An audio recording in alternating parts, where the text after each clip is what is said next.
Good morning. I'm Bob Sedenik, and welcome to our last day, day 3 of the San Joaquin Valley Housing Collaborative's 10th annual summit. It's been a great 2 days, and the third day will finish just as strong. So before we go to our panel, I want to make a couple remarks. I first want to thank our sponsors, because the sponsors help provide the resources not only to have the summit, but also for the work that the collaborative does. And one of the things I want to note is that a number of our board member organizations are our sponsors, and that's really important because it shows commitment in participation and financial contribution. So the gold level, which is our second highest level, we have 2 sponsors, the Fresno Housing Authority, and Michael Duarte is our board chair.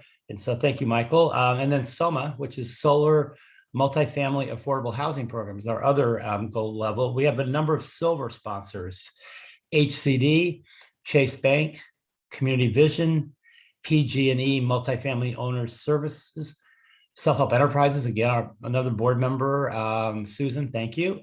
Visionary Home Builders, Carol, thank you. So those are our silver sponsors. There's 6, and we also have 3 bronze sponsors, Enterprise Community Partners, and Christine Williams is one of our board members from Enterprise, so thank you. Self-Help Credit Union, the legendary credit union in California and nationally, and Umpqua Bank. So we've had a lot of diverse sponsors, and we plan to in the future have even more sponsors. So the sponsors are really important to the conference, which is a major source of revenue for the collaborative. So I want to make a couple overall comments, and then I'm going to just turn it over to Veronica Beatty in a minute.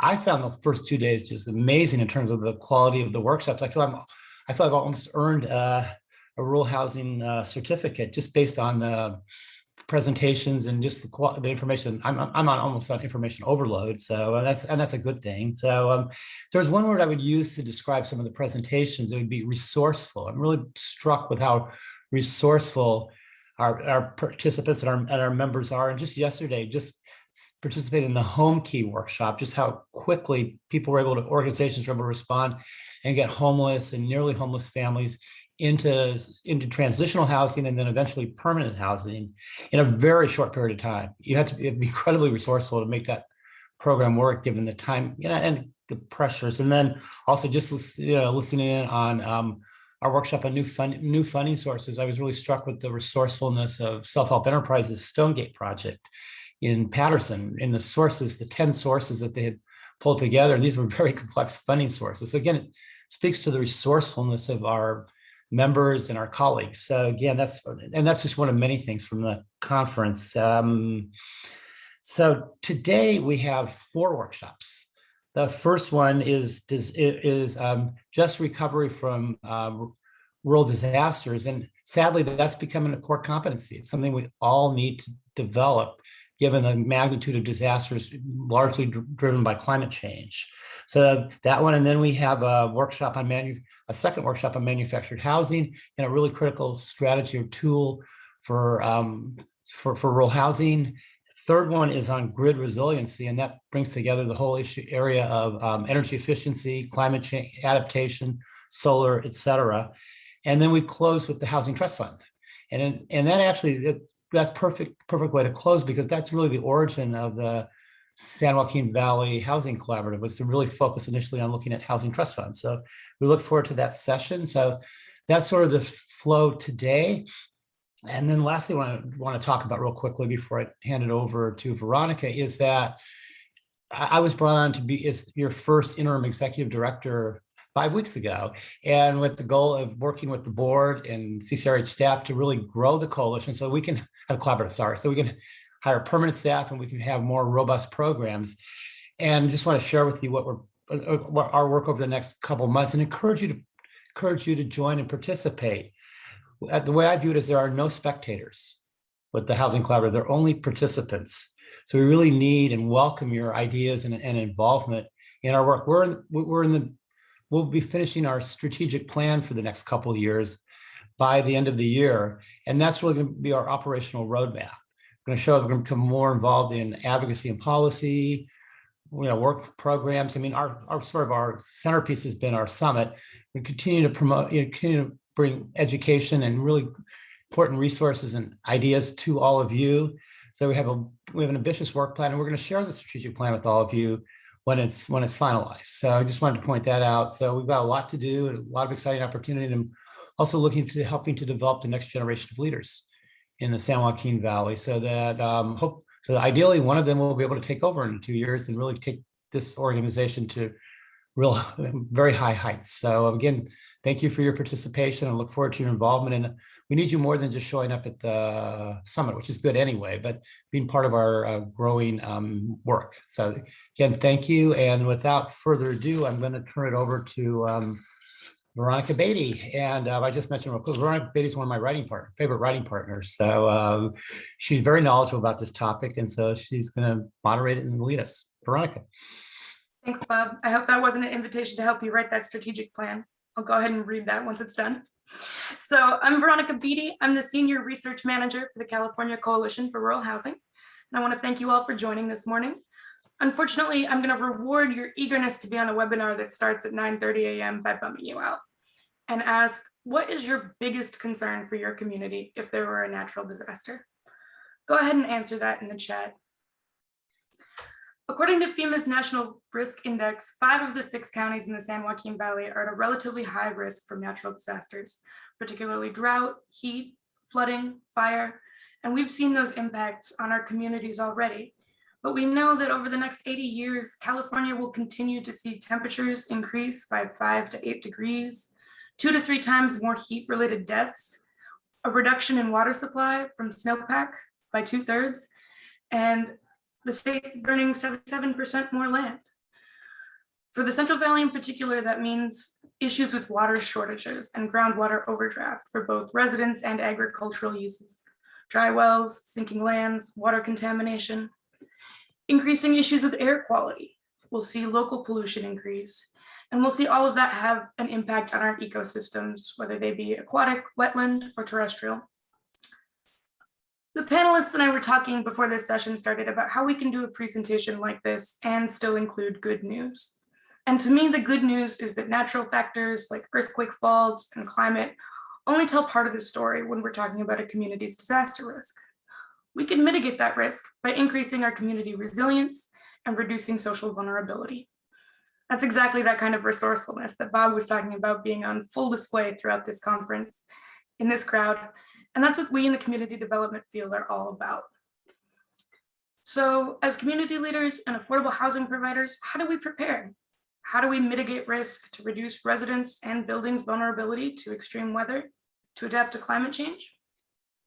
This morning, we're going to hear from our panelists. You've met Bob, our new interim executive director at the San Joaquin Valley Housing Collaborative. We're going to ask him to put on his other hat for this panel today as the senior associate for the California Coalition for Rural Housing. He's going to start us off, and then we'll hear from Tammy and Nicole, who are assistant program director and project manager respectively at Self-Help Enterprises. And they'll talk about disaster mitigation, preparedness, planning, and recovery. So we'll let them see what they've been doing at their organization, all of Self-Help Enterprises' great work. And then at the end, we'll take your questions from the audience so that we can all learn together about how we can best keep Central Valley residents safe. So thank you for coming on this journey with us, and I'll turn it over to Bob.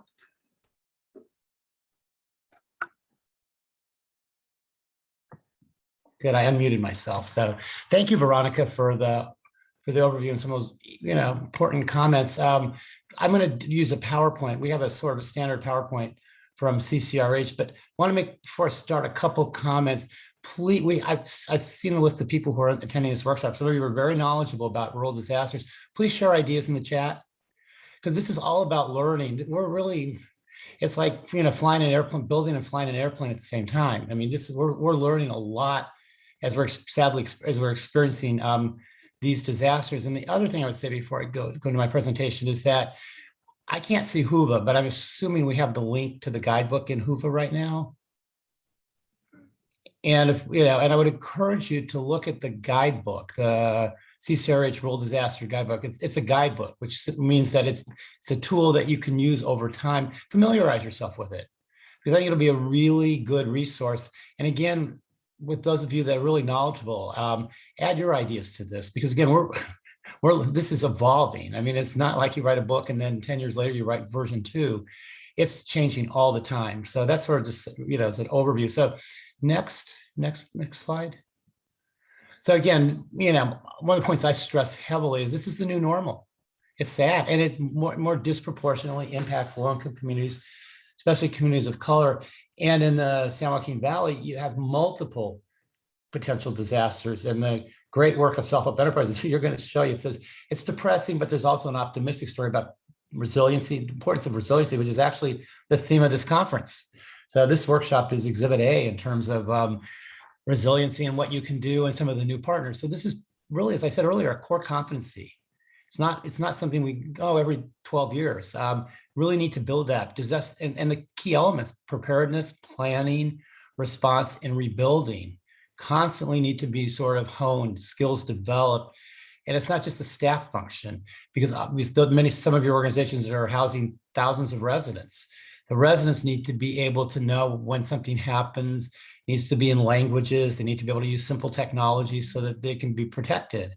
And again, the other thing is that it used to be the Red Cross and Salvation Army, and they're great. I have over 20 years experience with disasters. And so they're great. But now what we're really seeing is the essential role of community-based development and affordable housing, because in a way it's foundational. When people lose their housing, it's really critical to get them into housing, emergency housing, and then get them back into their housing as quickly as possible. And there's also the issues of social and economic equity. So that's sort of some overview comments I want to make. So the next slide.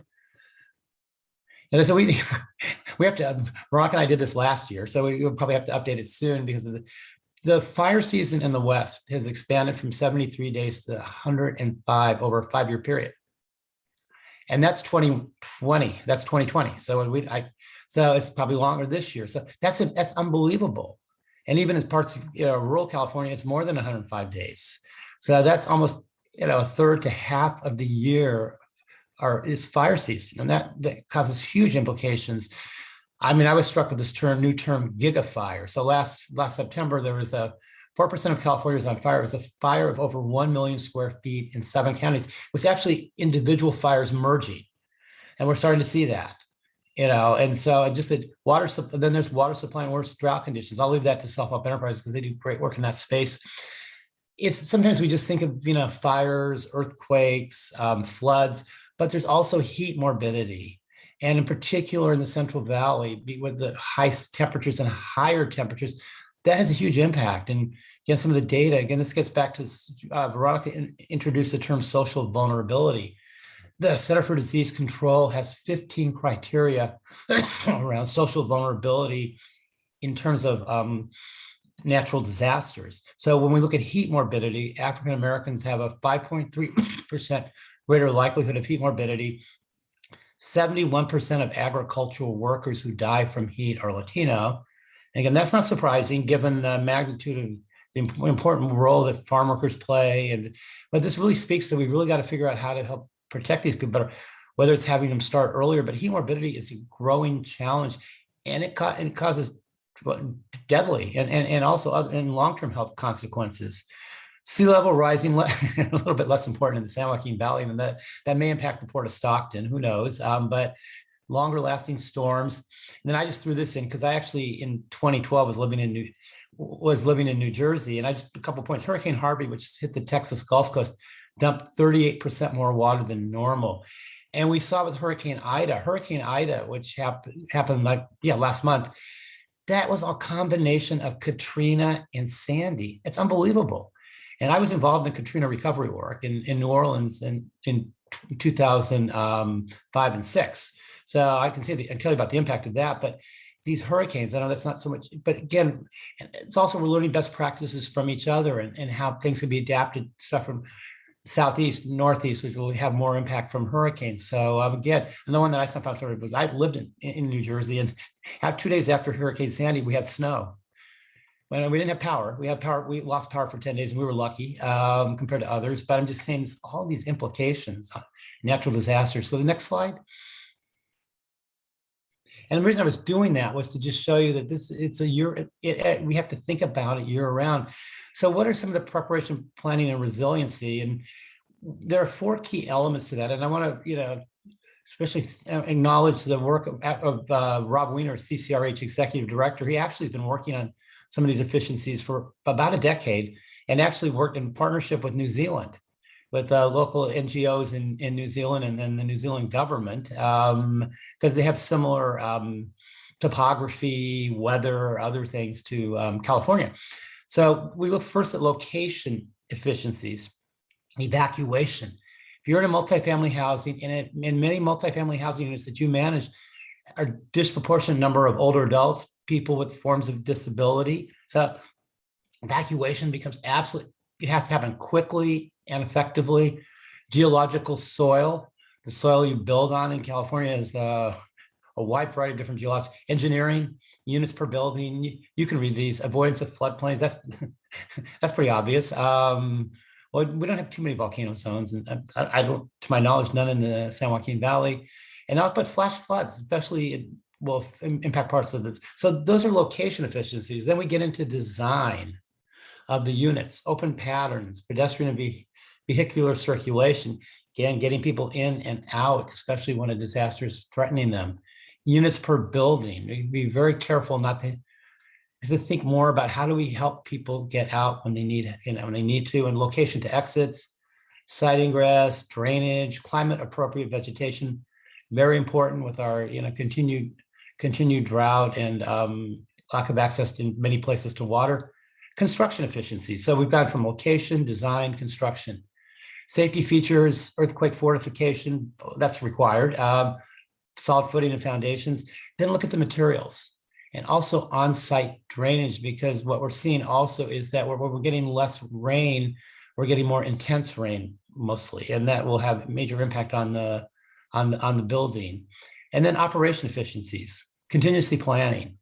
Make sure that as a nonprofit, that your records are preserved, because they're, especially in flood-prone communities, organizations have lost almost everything if they haven't protected their event, put it in a safe spot. Technology, escape routes, training, communication in English and Spanish. And I know at the local CCRH member, where I'm most of the time, that's People Self-Help Housing in San Luis Obispo County. Most of the residents are monolingual Spanish speakers. Many of them are monolingual Spanish speakers. So that has to be really critical. ADA, universal design, coordinated technology. The guidebook goes into a lot more, but I wanted to just pull out some of the key elements. Next slide. Again, this is pretty odd. We've talked about rural areas being particularly vulnerable to disasters and lack of infrastructure and communication systems. So that's what's really critical. And in many ways, especially when you're working in isolated communities, you are really the strongest resource. The local governments have very small, very limited resources in smaller towns. They're not able to communicate as effectively. And in many cases, they don't have really strong planning functions. So in a way, you have to become that, especially given we'll see that through self-help enterprises work. Limited first-time responders, or it takes longer. Jurisdictions that lack housing expertise. And the tragedy of Paradise, one of the many tragedies, is that Paradise is very similar to Katrina in that 90% of the dwellings burned. People have to leave, they had to go somewhere. And it literally like, people were like 500 miles away. So this whole area issue and strategy around sort of getting people to safe housing, temporary housing in the immediate aftermath of a major disaster, and then beginning the rebuilding process is really critical. And it's more challenging in rural areas given resources and geography. So next slide. Yeah, and again, this is pretty obvious, and that it reduces disasters reduce the supply of affordable housing, and/or make it more difficult to build in areas. One of the terms that has become very popular is the urban wildlife interface. Is that in California in general, dwellings, and many of them are upper income dwellings, are built in areas of high fire probability. So that's a real problem, but it creates less space. It drives up homelessness, which is already a horrible problem. For shortage of secondary displacement, costs, insurance. Veronica was using a really important term of risk. Risk management, risk analysis is really critical skill, and and that affects your ability to get financing, insurance, and others. So we see these things sadly together. Our affordable housing crisis has been deepened by the growing prevalence of natural disasters. And again, welcome you to share stuff in chat, and please, when we get to Q&A, please share what you're doing, and also raise, because this is really a critical area. Next slide, please. Better practices from, and that's been really, we've learned so much from from the CCRH members, and in many ways it's their experience and their creativity that really sort of is the guidebook really captured. Creation of disaster-focused staff positions. Now, some of the organizations they're not the size of self-help enterprises. It actually has people specialized in this. See what Tammy and her colleagues. But it's really important to have someone on staff who spends time and who stays on top of disaster-focused issues. Again, it's a core competency. It's not, I don't think it's optional anymore. And then I think what's happening, one of the positive sides of this is there's some really new we use the term preemptive partnerships, like become involved in the United Way, Red Cross, Dignity Health, and other disaster preparedness initiatives. You bring an importance, you bring housing and you bring people. So that's really critical to this. Again, better practices, modification of building design and materials. I shared with you a lot of the efficiencies that have been developed over time. And again, many of the CCRH members and San Joaquin Valley Housing Collaborative members are doing.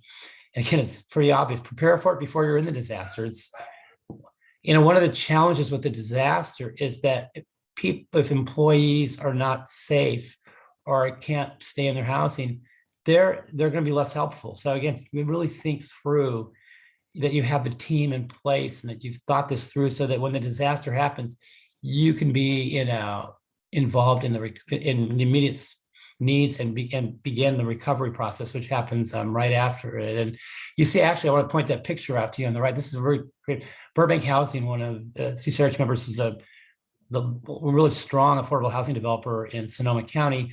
They actually have a development on the Russian River, which floods, at least 2 or 3 times every decade. And they actually have built the development on stilts and pontoons. And so if it gets, and the lower level is just parking. So the housing's up.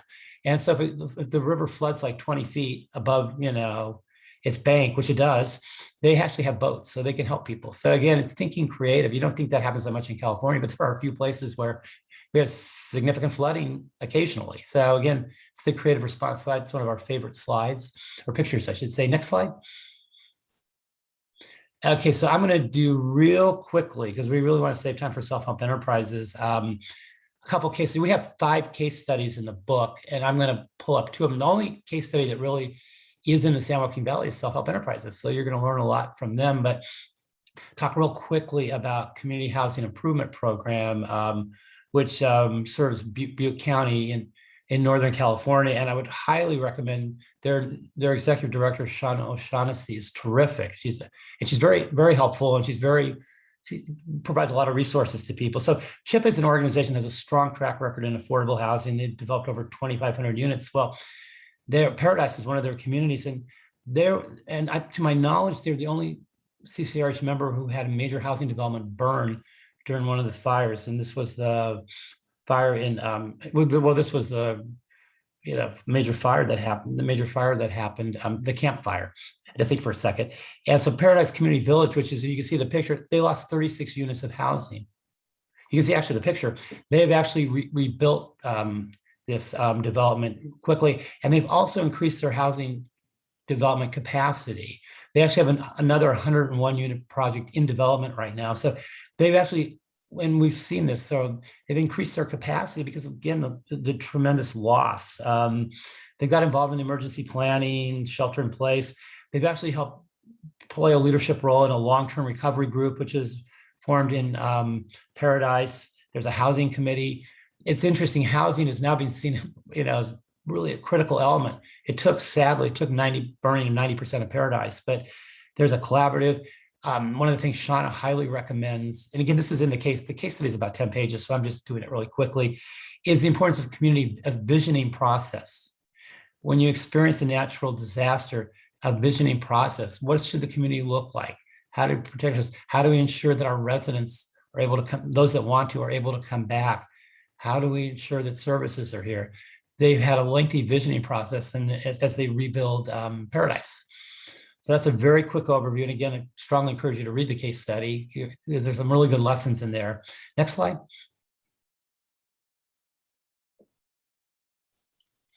Well, I'm going to, you'll get that treat in a second with self-help enterprises. But again, they've done a lot of great work. So that's all, they'll talk about what they're doing. So next slide. Oh, I'm sorry. And actually, I apologize. I forgot to send the picture over time. So I want to talk a little bit about People's Self-Help Housing and what they've done. People's Self-Help Housing serves 3 rural counties, San Luis Obispo, on the Central Coast, San Luis Obispo, Santa Barbara, and Ventura County. So they're between Los Angeles and Salinas. There's a lot of the area there. And they have over 5,500 people in housing, including 1,200 self-help houses. So the major resource around construction, rental. What they've been working on is this area suffered a lot of water shortage. So they've been developing energy saving, drought resistant plants, energy saving devices, recycling where you can, water. They also develop emergency action plan, emergency response activation, and they have their technology. They have all their records in a cloud-based system, so they're not going to lose any of their critical documents if a fire hits or if another natural disaster. And they also do a lot of training, and so they were able to really respond effectively when COVID hit. And then one of the things, one quick example before I move on, is that they actually train their staff how to respond in their early education centers, how to respond to violence. And there was a shooter who was loose a couple years ago, and they were able to immediately lock down the schools, the early education centers with their employees. They immediately responded to it. And thank God the shooter was didn't go near the early education center, but they heard on the news that there was a shooter loose. And so the horrible tragedies have happened in schools, and this is a really important, it's another company. So I'm saying that's why disaster planning thinking is so fundamental to our work. Next slide. Okay, so we have we have a lot of recommendations, but just some selected ones. I'll try to go through them real quickly. For affordable housing, again, our audience was primarily affordable housing developers, but we also had other secondary audience. Again, the key elements, hazard mitigation, resiliency, staff capacity, and insurance schedules for high risk. That changes all the time, and that affects everyone. I mean, insurance companies are reducing their willingness to provide insurance in high risk areas, especially fire. Local government engagement and recovery, adapt hazard resistant zoning and building codes, using materials, an important role that they can play around building codes. State government, we've been working for a while. We collectively have been working to try to get an emergency bridge loan fund for housing recovery, because the federal resources have taken forever to get to the organizations in California. And this this happens in real time. So we're going to continue to work on emergency bridge loan funds so that organizations get the money quickly to get into the recovery process, and updated disaster plans, housing resiliency plans. And that's the federal government. And we work very closely with the National Low Income Housing Coalition, which is some really important work in this area, is to get CDBG, and it's happened, CDBG, DR's disaster recovery as part of yearly appropriations process. Again, that this is the new normal. So we really need it. So those are some of our selected recommendations. We have many more in the guidebook. Next. Key takeaways. Okay. Well, I've said it many times, but disaster preparedness is part of a core function.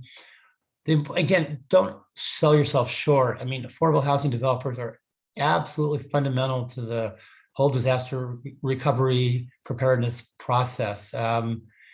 Prioritizing the need of vulnerable populations. You serve vulnerable populations and people, and you bring that voice. So that's really critical in the larger disaster recovery discussions. Again, creating affordable housing opportunities in planning and recovery, getting people housed temporarily and back into their housing as soon as possible. And FEMA trailers are a limited response. There's some other really creative responses, which I can talk about during the Q&A. And again, we're incorporating disaster resiliency into planning where and how homes are built. I think that's my presentation. And again, I gave you sort of a quick version of the longer guidebook. So thank you, and again, we welcome your ideas. my final thought I was going to make before I turn it back to Veronica is that one of the things I learned in this conference was that with manufactured housing is that you can't get, and I didn't know this, you can't get financing for mobile homes unless you have a foundation. And then it's hard to get financing to build the foundation to begin. So this work is very complicated, it's evolving, and all of us need to be on top of it. So again, thank you, and look forward to our colleagues at Self-Help Enterprise.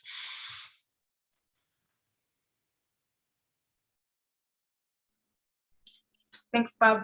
I always appreciate having you highlight our work together. So I'm going to turn it over now to Nicole to talk a little bit about developing a disaster preparedness plan. Now that we know we're facing all these risks, what can we do about it?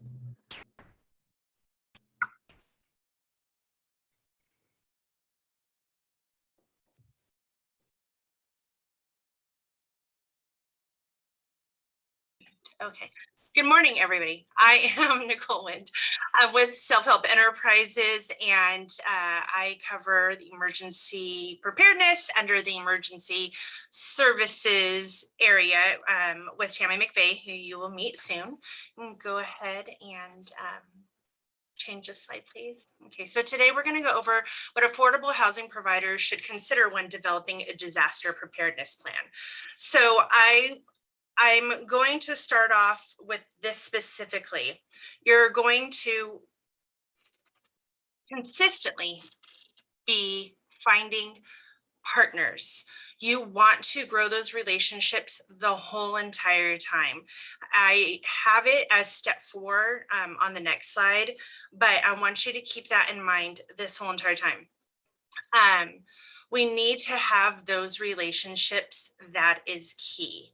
And then secondly, I want you to keep in the back of your mind, while I'm presenting this information, this is not only something that affordable housing providers should be thinking about, but this is something that us employees should be thinking about. This is something that residents should be thinking about, that really anybody should be thinking about. This is hopefully going to start that or plant that seed that will get you in that forward motion of thinking about where your next move is, about where that next conversation is going to go with that next partner. So go ahead and change the slide, please.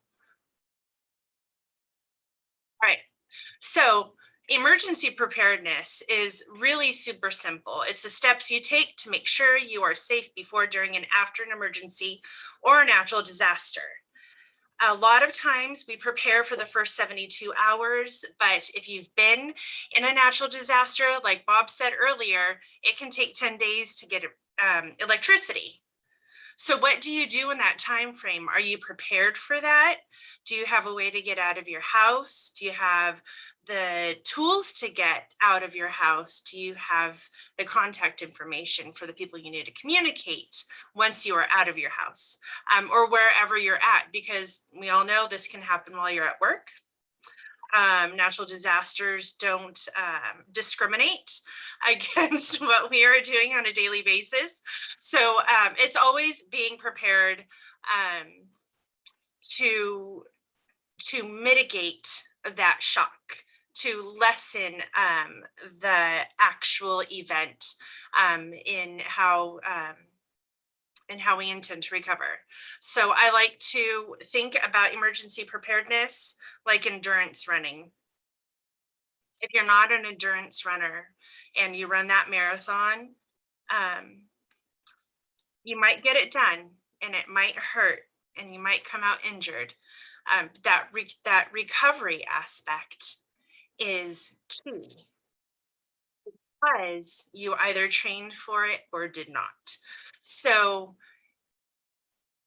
I'm comparing these two because if you prepare for that long distance, that one specific moment in your life, you're going to not hurt so bad afterwards. So next slide, please. I hope that was a good reference. So today we're going to go over the types of disasters that we need to look out for. Our populations needs the available resources that are already there for our people and the partnerships along the way. Next slide, please. So types of disasters, and there was reference to volcanoes earlier. No, we might not have them right now, but you really never know when that's going to happen. We do have strong wind. We do have fires in Central California. We do have flooding and rock slides, especially when you get up into our eastern areas. The key is to do the research in what your residents are going to have to go through. So if it's up on higher elevation, you're going to think about the wind, the fire, and the heat. And then if it's in lower elevation in Tulare County, we think about the drought, flooding, and earthquakes are realistically all over. So there's a few, oh, and then another thing that isn't pictured on here are power outages. Recognize that that is an actual thing, and our people, especially if they are of the aging population or homebound population, if they depend on electricity to survive, then if they have to have their insulin or oxygen or anything like that, how do we prepare them for that? Do they have resources? Do they have generators? How do you have generators? What's your backup power supply look like? When I started the research into emergency preparedness and services years ago, I realized that a lot of organizations don't know how long their backup electricity is. And when I had AT&T come out to put in a new phone, I asked them, so if the electricity goes out, then I don't have a phone, right? And they said, well, it'll last for up to 24 hours, the battery will. But what does that do for me and my family after 72 hours or 1 week? So having those conversations about preparing for each and every natural disaster that is in your specific area that you are building in, that you are moving to, that your company is in, is super, it's just really important. Like Bob was saying earlier, they have in Paradise, not in Paradise, I want to say along the Russian River, that they built the houses up on platforms, and I think they have those in the southern states also. A lot of things are above ground because of flooding. That's something that we have to pay attention to, and you don't want to provide a service to somebody that is going to be destroyed easily, because we're here to help our people, right? All right, next slide. Okay, so our population's needs. We have so many different people that we serve.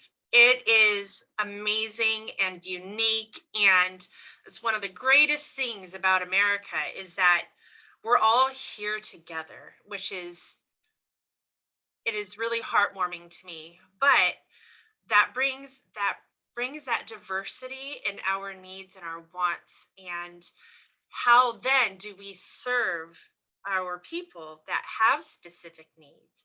And do they have transportation? It was said earlier, do you have transportation in and out? Do you have transportation to medical? Do you have transportation if there was a flood warning?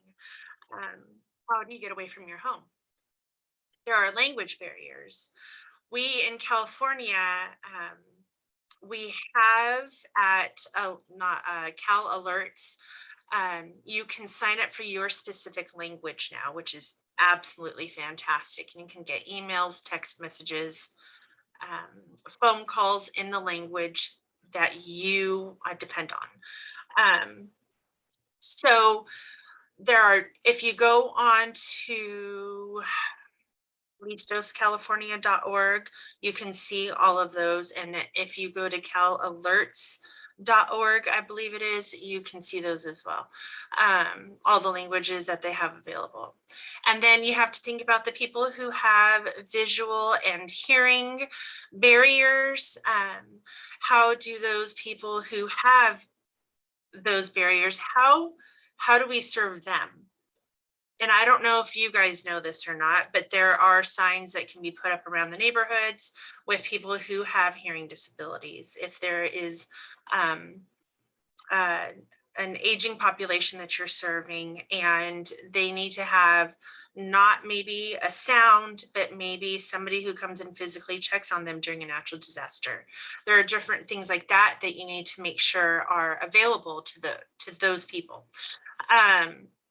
As well as medical, like I mentioned earlier, if they're on oxygen or they have insulin or any other kind of medical anything, seeing glasses. If you can't get to your glasses, I should have mentioned this in visual, sorry about that. If you can't get to your glasses, do you have an extra pair? As well as in your stay box or go bag, if you were to prepare for that, do you have the capacity to do that? And then educational. I brought this up because a lot of people, if they are English as a second language, sometimes when we send out these alerts and we're trying to get this information out quick, it's not in a language or at a level that everybody will understand. So we also need to make sure that when we are having these conversations, that we are presenting this information into a 3rd to 5th grade level. And I say that because sometimes a lot of our English as a second language homes, they have their children translate for them. Or they left school early so they could go out to work with their families. So we have to think about the community we serve in that aspect. And then physical and age, the same thing. So with physical, if we are serving a population that does have homebound humans in there, then we need to make sure that they have wheelchair ramps and all of the ADA compliant items that we just need to really be knowledgeable about. Okay, you can go ahead. All right, so this is one of my favorite things. I saw this when I was putting this slide together. All of these people look absolutely fantastically put together. However, emergency responders and service people don't always look that way. So just I thought that was funny. On a second note, think globally and act locally. This is one of my favorite things ever because there are other locations on this earth that are going exactly what we're going through. So why not have that kind of communication of what works with this, what doesn't work with that, and following each other and communicating on that large spectrum. Same time you are going to act locally. What is it that we can do for our people right now? What resources do we have for our people right now? If you go to the 211 website for your area, you can see who their partners are and how they work together. So when you do that, you can actually see, oh, okay, well, this group of people will generally serve the elderly. This group of people serves school-age children, and you can talk with them and have those conversations. And on the same note, that's your opportunity to say, hey, what's your emergency preparedness plan? We want to know what you guys do, because those groups of people, those organizations are already there. They've already lived in that climate. They've already they understand what's going on. So they will bring you up to date and give you all the good information. And then with the medical, and this is one of my favorite things about self-help enterprises, is that we have our multifamily housing sites, and I'm sure that you've already heard about this. But at the same time, we have medical that's within walking distance, which is huge. It's not something that's normal. And so all I can say is that they did a great job in putting these multifamily housing sites together and finding those partnerships that would benefit our people. So again, think globally, what is working around the world? How are we going to be sustainable together? And then acting locally and bringing that global information into our local area and how it will work for us. Okay, go ahead. All right, so now we're back to partners. We at Self-Help Enterprises have a great relationship with our Office of Emergency Services. We communicate with them almost about everything as far as emergency services or preparedness goes. They back us up, we back them up, and it just works out. We are on the same information level at all times. So that way, when we respond and you hear what Tammy has to say in a little bit, you'll see how that actually works together.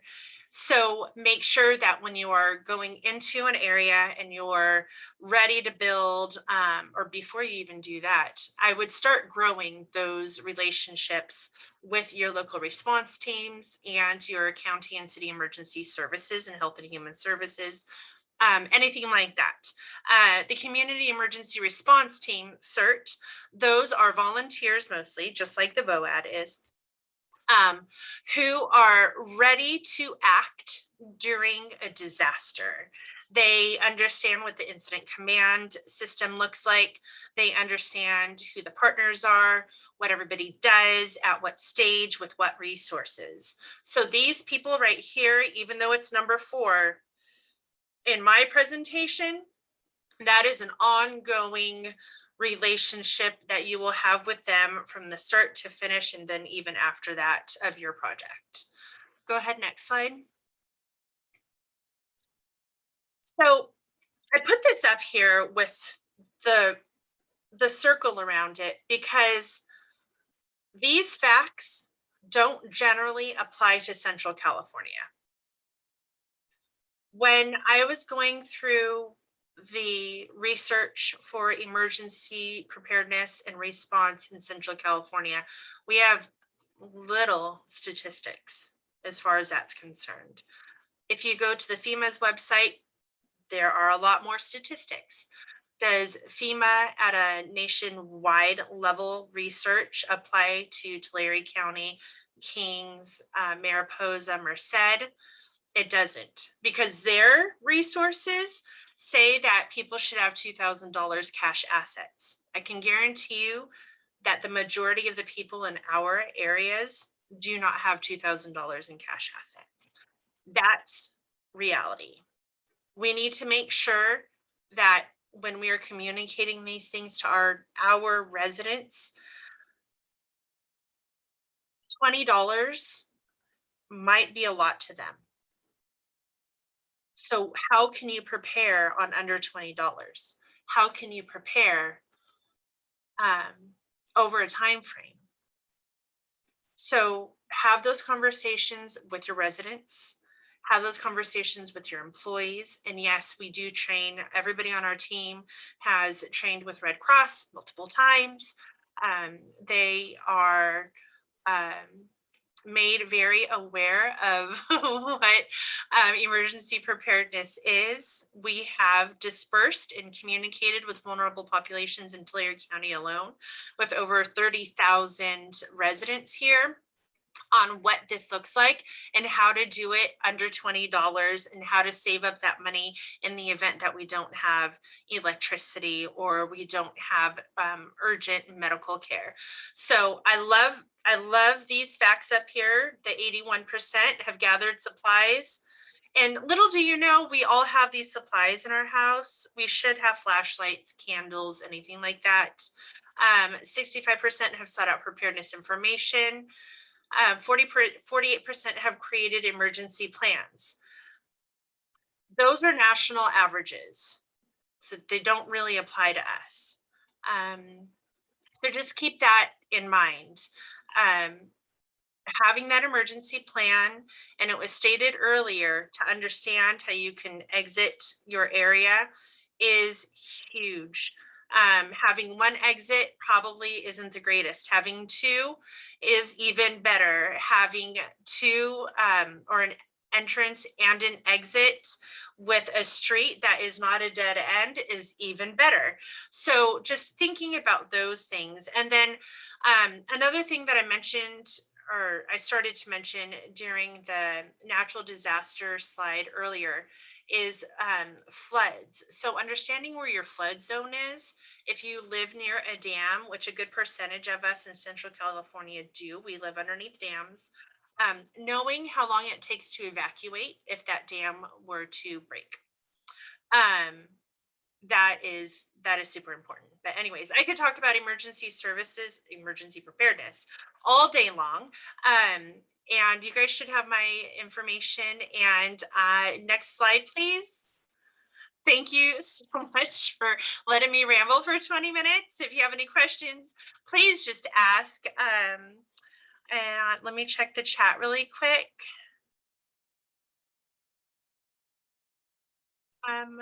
I don't think I have anything for me, so I will say thank you for letting me present. If you have any questions, just ask.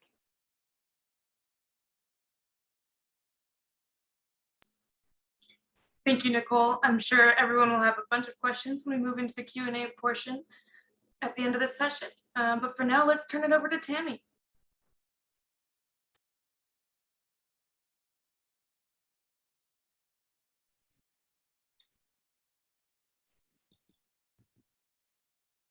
Okay, I think it's working.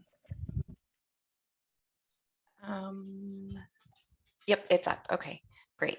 So hello, everyone. My name is Tammy McVeigh, and I am the Assistant Program Director for Partner Services at Self-Help Housing, or at Self-Help Enterprises. And today I just want to talk to you guys about recovery and resiliency. When I was asked to join this panel, it was a little interesting. Most people don't want to hear about the bad side of disaster, because then we have to really face that strong truth. So if we can move to the next slide, please. So just a little bit about us, Self-Help Enterprises, and how we kind of got started with our emergency services team. In 2014, we responded to the drought that was plaguing the Central Valley, and there were thousands of families that lost access to water in their homes. And due to the strong partnerships with our cities and counties, funding provided from the California Office of Emergency Services and the State Water Board, we were able to restore access by installing large potable water tanks systems that were plumbed into the house and having water delivered weekly or bi-weekly to these homes. So that way families could have water restored in their homes. And we also had bottled water delivery for them, so they could have that to drink and to cook with. So while we were doing that, we were also working with the families to restore permanent access to water. So either a domestic well would be drilled in place of the well that failed, or we would connect them to a nearby system. But that's really where we started seeing some of the concerns. As we were out drilling wells in some areas here on the valley floor, we started seeing that what would normally be 200 to 300 feet, which is significantly deep for a domestic well, we weren't finding water. In some areas, we were drilling down to 1,000 feet and still not finding water. Then when we were finding water, we were testing it for contamination, and we were finding that the water was severely contaminated. So what was going into these homes was actually not safe for the families to drink or use. Then we got called in to Eastern Kern when the earthquakes happened. And that was really interesting for us, because as we started looking to how we were going to help this community with rebuilding or replacing the wells or the homes, we noticed that a lot of the funds were siloed, and that was a major concern. So we started having conversations with the state about that as well.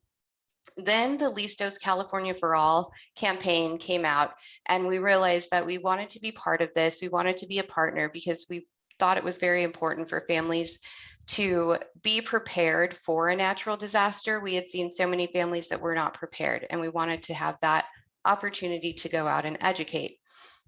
Then, while we were in the middle of the Listos campaign, COVID happened and wildfires happened. So in emergency services, in a disaster, as everyone knows, it never looks the same. And so we had to pivot and adapt.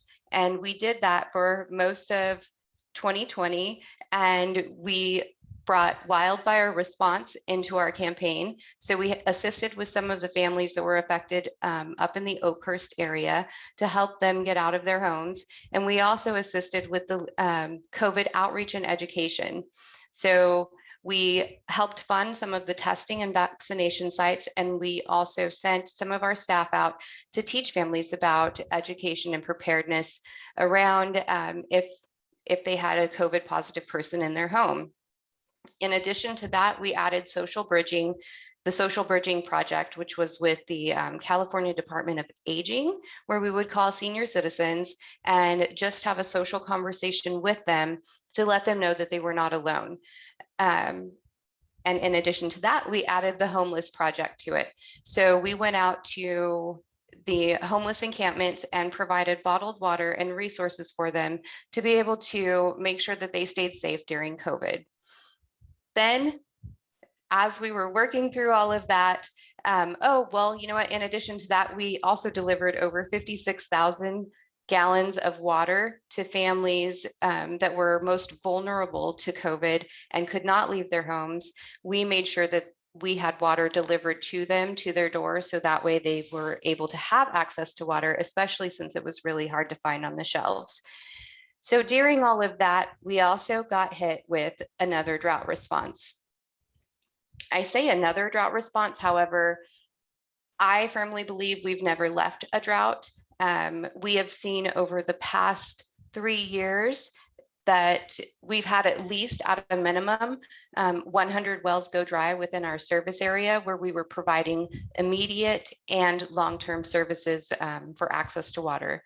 So we are now in the middle of the drought and we are responding. And I believe in this year alone, we've seen 700 wells go dry, a little over 700 wells go dry. And that number just continues to increase. We are on average about 20 calls a day in our drought response line. And then in addition to that, we're seeing an increasing number of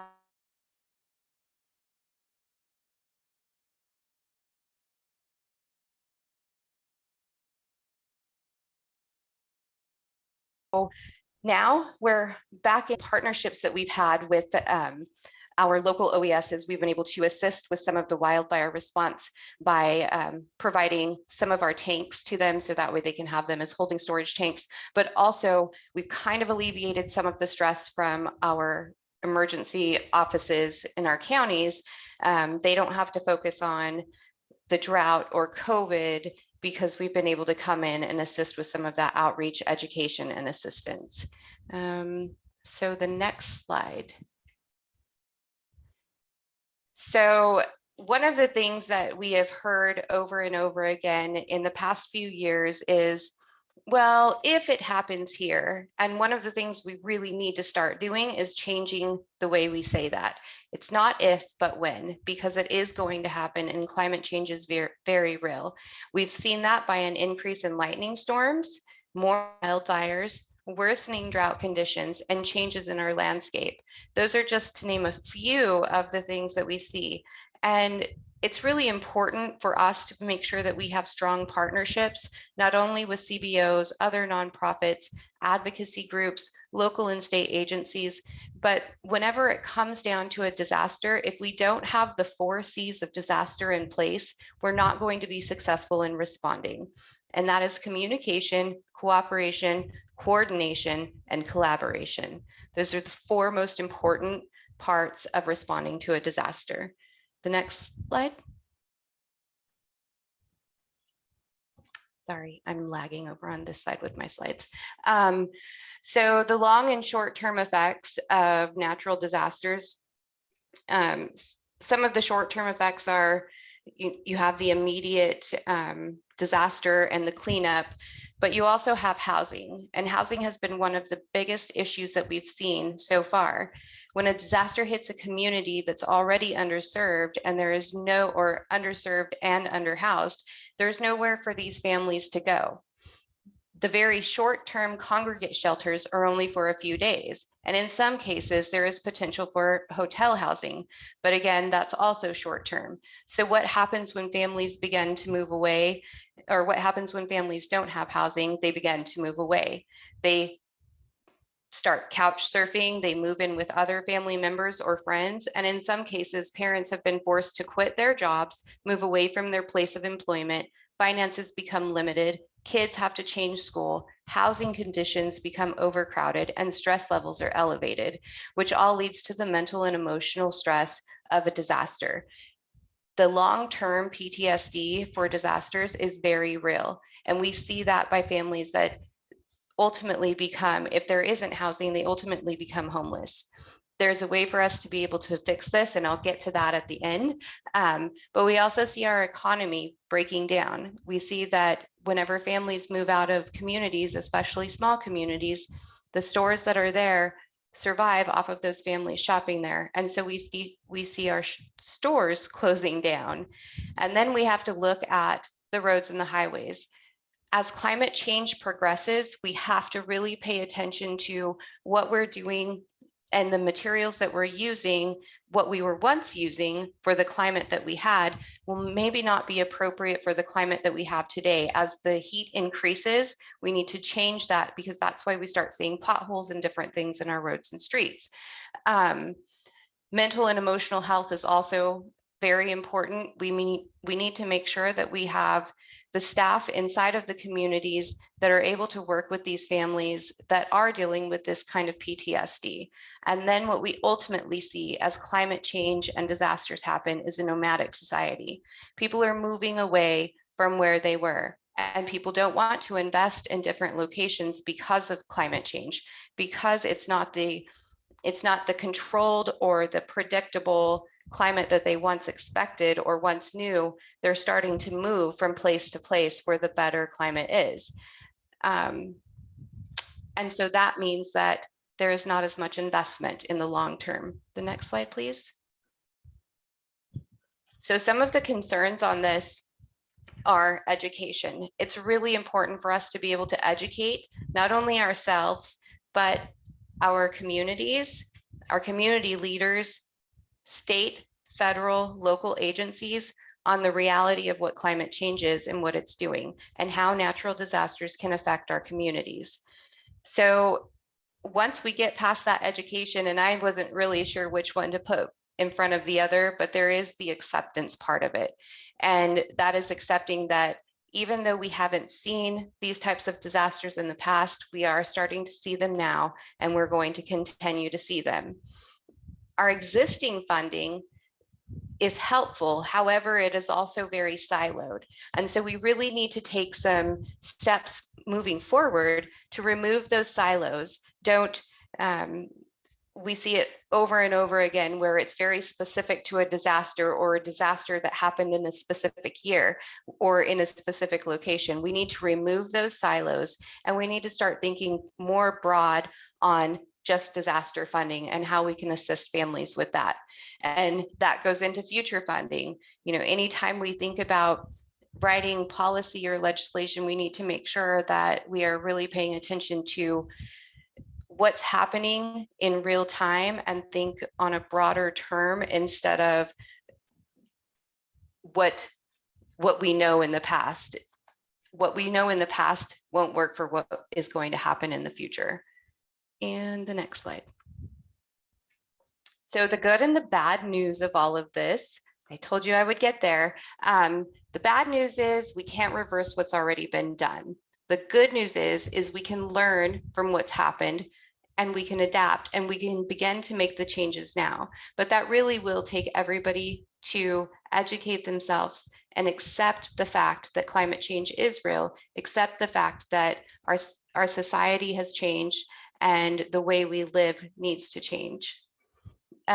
One of the most important things is understanding that typically our rural communities and local government offices are understaffed, and we see many of these agencies wearing multiple hats. So it's important for us as nonprofits, as housing coalitions and groups, that we get together and we assist, and we join together and assist each other. And I think that's it. The next slide is just for questions. Thank you, Tammy. I think that joining together and assisting one another is exactly what we're here to do today. And I appreciate you addressing some of the COVID response as well, since it's such a vivid example of how unexpected a disaster can be and how well housing providers can pivot to quickly meet their residents' needs. And thank you to all of our panelists for sharing their knowledge and passion with us. We're going to open it up now for questions and remarks from the audience. We've got a lot of curious, smart people in the chat. Take a look at Alan and James' organizational work that's already being discussed in there. We've got a great crew. So if you've got questions for our panelists or you've got your own work to share, go ahead and drop it in the chat. And in the meantime, I'm gonna go ahead and get us started with a few questions for our panelists. For any of you, how do you recommend folks learn more about what sort of disasters their community should be preparing for? What are your best go-to knowledge sources? Well, I would start with I think the guidebook, since this is, a California specific audience. And I was I was sort of chuckling to myself, Veronica. I said, I think we have to get version 2 up by the end of December from all the new information, that Self-Help Enterprises shared with us. But I think the guidebook, I think there's some really good practice. Think in your own area. I mean, this, of course, most of you are from San Joaquin Valley. I mean, again, just sort of a self-help gave you a great tutorial. Become familiar with some of the other examples. Also, become part of, because it's anticipate. You need to anticipate. Become part of a recovery group. Talk to Red Cross plays usually a good coordinating role, but there are others. You mentioned VOAD. VOAD. I don't know how decentralized VOAD is. Volunteers Organized to Assist in Disasters is the name, but if they're nearby you, start talking to them. Some United Ways are really good resources. I actually ran a United Way. We were involved in a flood, so that's how I cut my teeth 20 years ago in disaster work, and because that's what we do. But anyway, so I think there's a lot of good practice out there. Who's going on? But make it part of your day. Make it part of your work. So I'm sure Tammy and Nicole have more practical guidance on this. I was going to suggest the hazard mitigation plan. Every county has a hazard mitigation plan. It takes a while to go through it. That's one of my goals, is to get the hazard mitigation plan into plain language and in multiple languages for everybody, broken down a little bit more simple. But that is actually a really good piece of information, because it will show you what is specific to the area that you live in, and historic events that have led up to that. So and we all have Google, so look at your hazard mitigation plan and then do your research. Fantastic. And speaking of partnerships, what has your experience been like working with your local Office of Emergency Services or the statewide Office of Emergency Services? Certainly, I can answer that part for you. Our local Office of Emergency Services, and most of them that we've worked with here in the Central Valley, are amazing.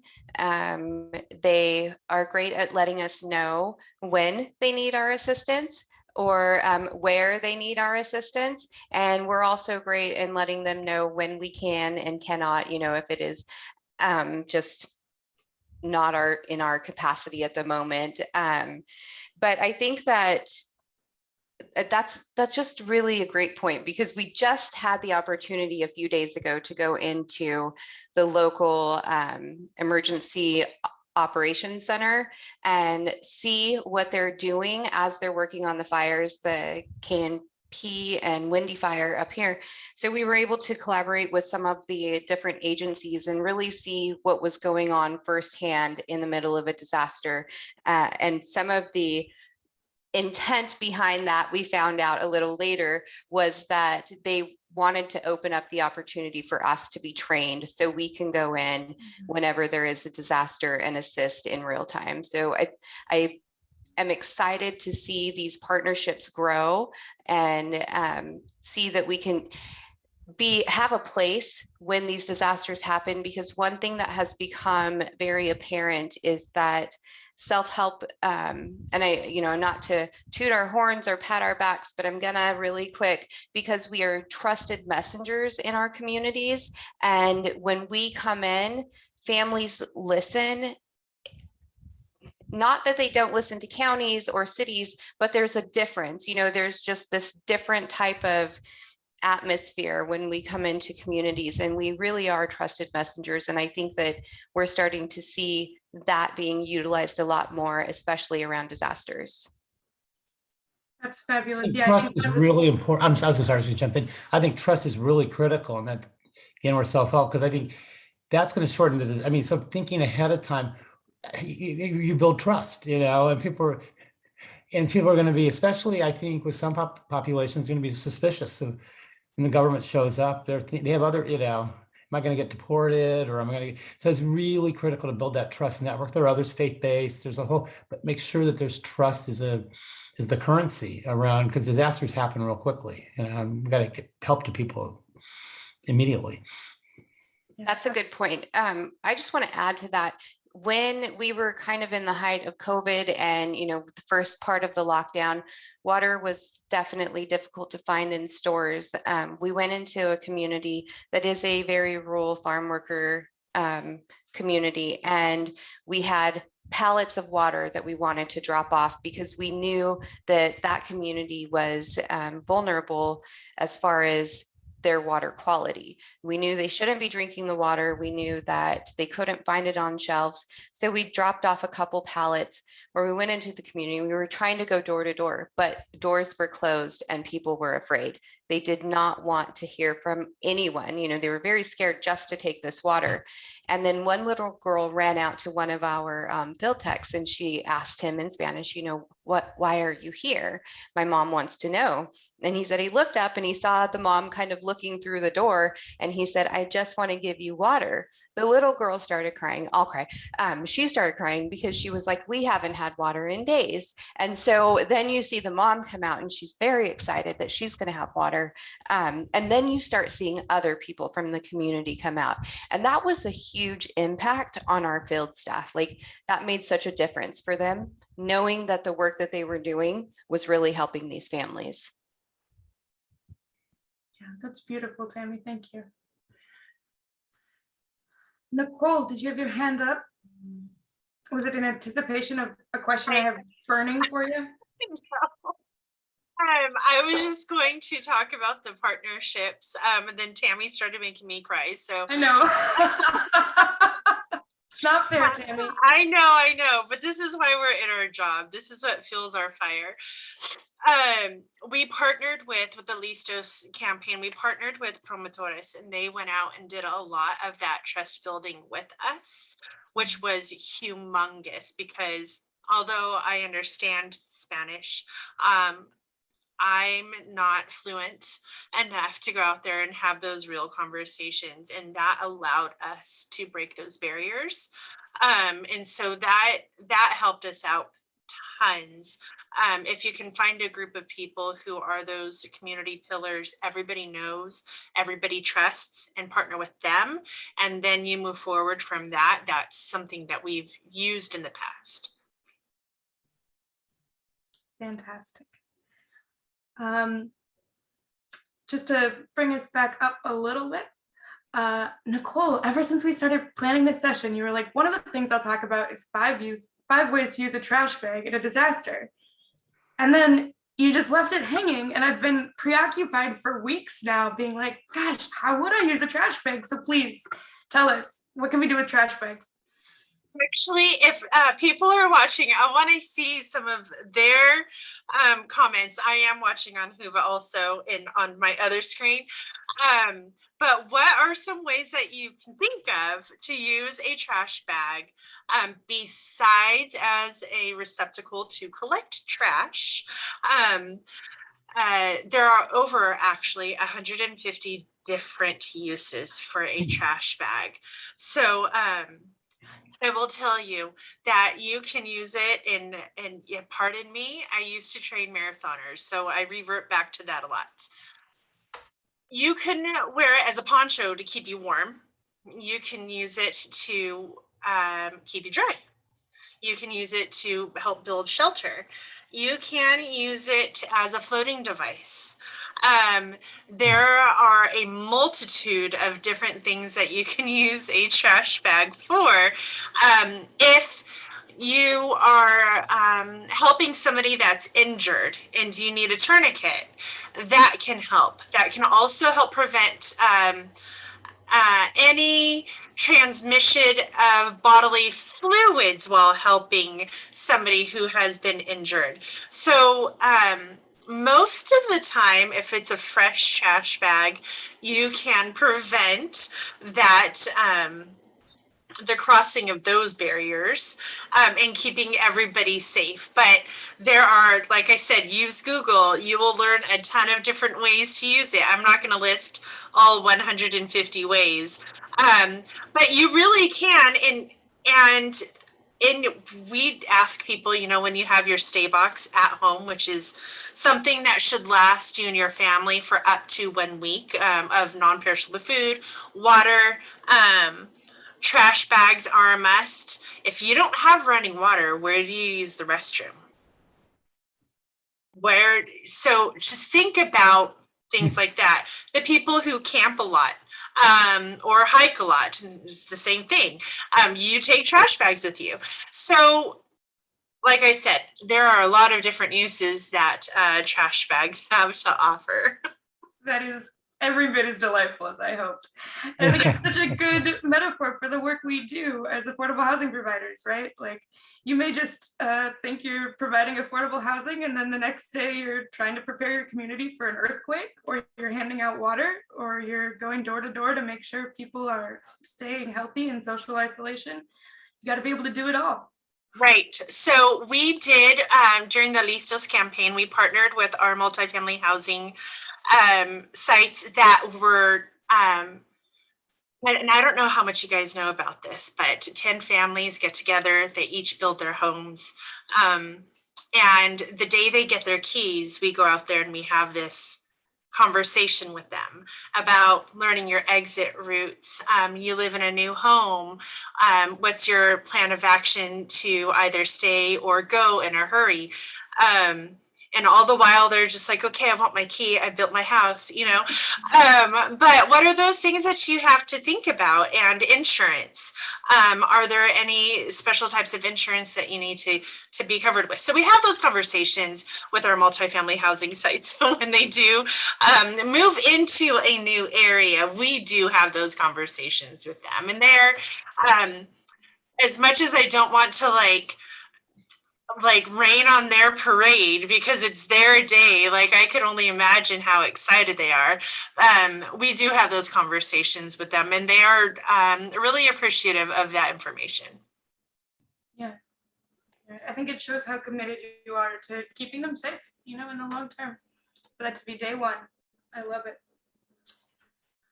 All right, well, we're just about at time here, folks. So I'm going to say we've given people so many resources. I'm going to drop one last one in the chat before we go.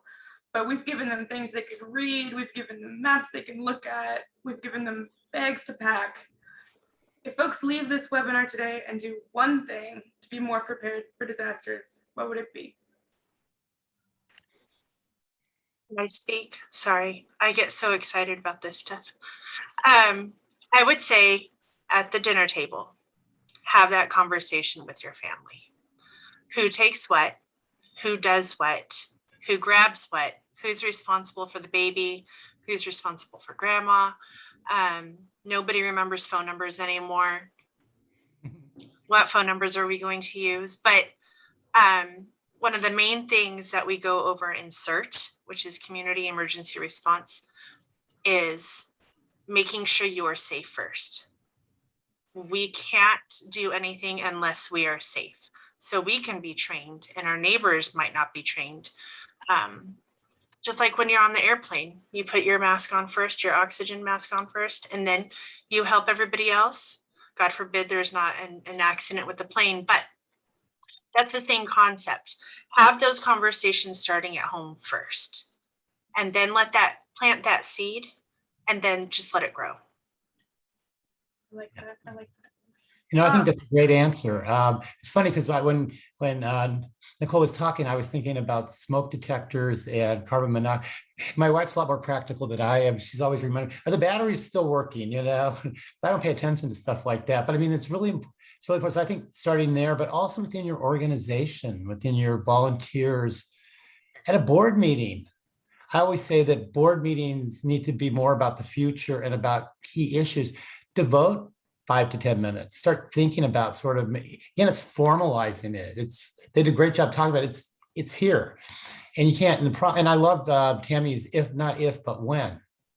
You know, it's that when mentality. It's really important. And the other thing I was going to say is that CCRH has a really good rural disaster task force. We've got to get back up to monthly meetings. And just thinking of, I mean, Alan's comments are terrific. There actually, Alan, I think is a group, one of our case studies, Northern Communities. I don't have it up in front of me, but they're working in tribal communities, and they actually have done some pretty good work there. So they could potentially, and I'm sure you're aware of them, they could potentially be a resource. And I love James' comments about, you know, visually impaired, and maybe maybe a webinar is not the best. I don't know. We need to find out what is the best way to help your community understand and learn about disaster response and be a resource to you, to your community. So that's something we should think about through the CCRH Rural Disaster Task Force, which was meeting on a monthly basis. We just need to really, because given the importance of this, we really need to, and have Tammy and Nicole and others on those calls, because you're really the ones that have no, seriously, I talk, but you do. So you have the practical information that constantly needs to be shared and updated. So those are my 2 cents.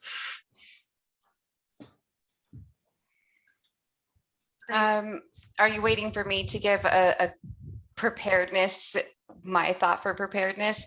I just want to echo exactly what was already said, but I also think that and I feel like this is when Bob and I first met, and it cracked him up because we were at a summit and we were talking about some of the new stuff we were going into, which was emergency preparedness. And I said, we're really going to highlight the kids because we wanted to go into schools and we wanted to talk to the kids because kids are great for 2 things, germs and information.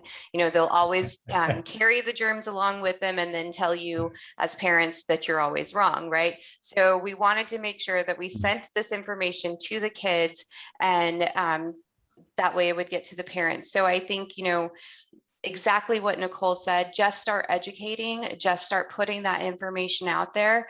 Let's make sure that our kids are knowledgeable because they really are the ones that are going to be leading our future. So let's make sure that we're educating them from the get-go to understand what is happening with our climate, how we can start making changes, and what their role is going to be when they grow up. That's fabulous. That's fabulous. I'm going to answer my own question a little bit here and say that I think as Bob and I got to know the Self-Help Enterprises team, we were just blown away at the depth of knowledge, at the range of experiences and the ability to respond so quickly, and the forward thinkingness of having dedicated disaster staff members. That's something we bring up over and over when we're telling the good word about your work. And I think it's easy to say, well, wow, I'm so glad that organization figured it out. Good for them. But how would I do that, right? And I just the other day came across this really fantastic tool from Enterprise Community Partners, who we've done a lot of work with over the course of our disaster work, that helps create business continuity plans for different organizations that help you figure out who you might want to appoint as a preparedness coordinator, what kind of staffing positions you might be wanting to think about, and how to sort of start your team in being more disaster prepared. So I'm going to drop that into the chat. I'm going to thank all of our panelists once again for coming out and talking to us. And I'll turn it over to Bob in case there's any last minute housekeeping. No, I'll just put my quick MC hat on. And again, also thank, especially our colleagues at Self Help Enterprise. And our next session is that, and again, please share, because again, you can see how we learn through this, please share in the chat and with us and other venues that we have. Our next session is going to begin at 11:30 to preserve and protect manufactured housing communities with our current housing crisis. And we're fortunate to have our current moderator moderate that. So look forward to seeing you back at 11:30 and have a nice little break. And thanks again.